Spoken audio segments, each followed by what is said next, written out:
आता ती आहे काय हे समजून घेऊया आपण. 5 गोष्टी होत्या त्याच्यात आहे nano urea, nano DAP, battery sprayer, metaldehyde आणि कापूस गोळा करण्यासाठीच्या बॅगा. आता भ्रष्टाचार आपण म्हणतो, पण हा किती पट झालाय याचा आता तुम्हाला याच्यावरनं दिसेल. जरा ते ऑनलाईन करूया आपण. या सगळ्याचे दर जे आहेत ते मी ऑनलाईन आता तुम्हाला दाखवते. सध्याचे दर आहेत. आणि कसं झालं, नॅनो युरिया आणि नॅनो डीएपी या इफ्को नावाच्या कंपनीचे. हो,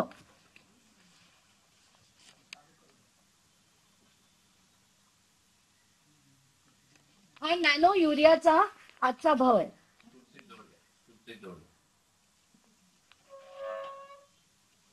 हा जर तुम्ही बघितलात 184 रुपये पर लिटर, म्हणजे जर आपण 10 लिटरची बॉटल घेतली तर आपल्याला 184 रुपये पर लिटरला हा नॅनो युरिया मिळतो. म्हणजे 500 मिलीलिटरच्या बॉटलला 92 रुपये पडतात.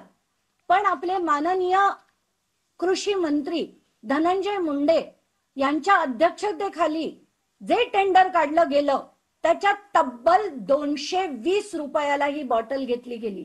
तब्बल 220. आणि इथे मी जे तुम्हाला दाखवतेय 92 रुपयाला ही बॉटल तुम्हाला एक सिंगल बॉटल घेतली तरी मिळतीये.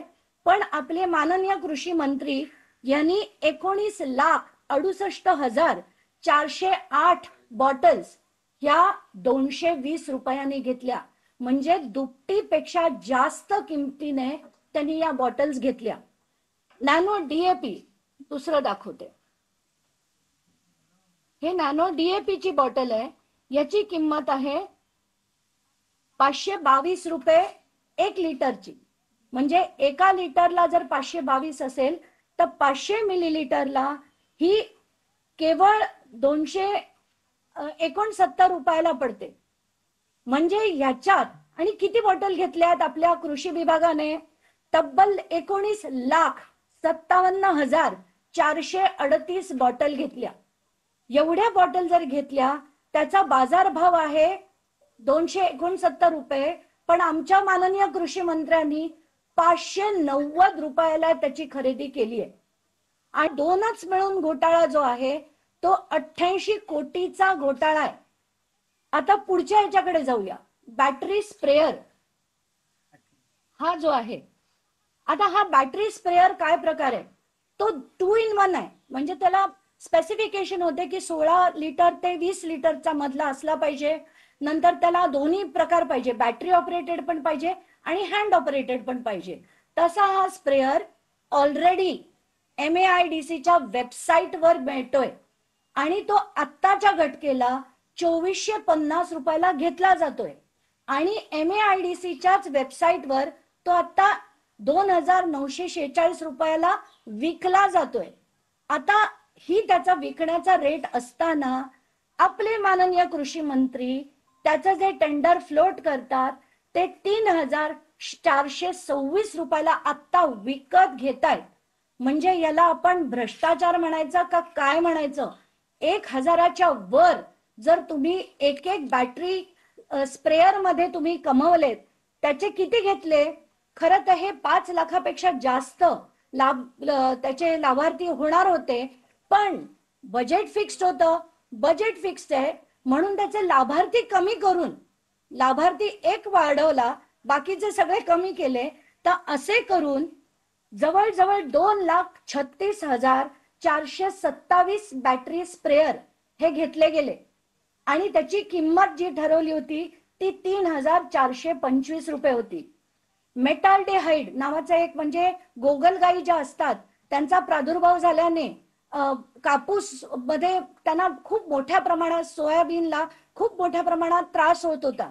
म्हणून मेटाल्डेहाइड जी गोष्ट आहे ती PI इंडस्ट्रीज नावाची एक कंपनी आहे ज्यांचं पेटंटेड प्रोडक्ट आहे.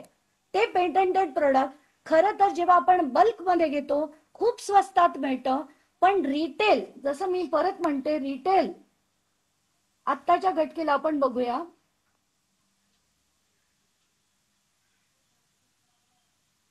हे जे प्रोडक्ट आहे हे आता 817 रुपयाला मिळते.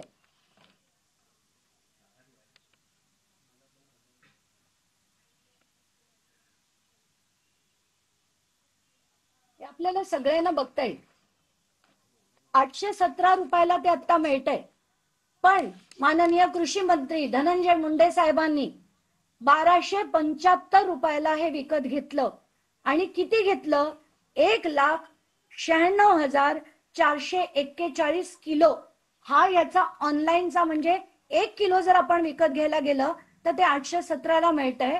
पण आपण 1,96,000 किलो विकत घेतोय आणि ते पण 1275 रुपयाला. पाचवा भाग, कॉटन स्टोरेज बॅग्स या तब्बल 6,18,000 घेतल्या गेल्या. आणि त्या कशा घेतल्या गेल्या तर काहीच दिवसांपूर्वी ICAR नावाची जी संघटना आहे, जी सरकारी ऑर्गनायझेशन आहे नागपूरला, त्यांनी 20 अशा बॅग्स घेतल्यात आणि ते मी माझ्या डॉक्युमेंट मध्ये लावलेलं आहे. 20 बॅग घेतल्या 577 रुपयाला. पण माननीय कृषी मंत्री यांनी जे केलं टेंडर, त्याच्यात या बॅग तब्बल 1250 रुपयाला घेतल्या गेल्या. आणि असा सगळा हा घोटाळा जो आहे, 342 कोटीचं टोटल टेंडर मध्ये 160 कोटी रुपये सरळ सरळ गेले. आणि हे मी कुठल्या ह्याच्यात म्हणतेय, 160 कोटी ऑनलाईनच्या रेट प्रमाणे. हे जर आपण बल्क रेट पकडले तर कमीत कमी 20% अधिक होतं. म्हणजे 200 कोटी 342 कोटी बनले गेले.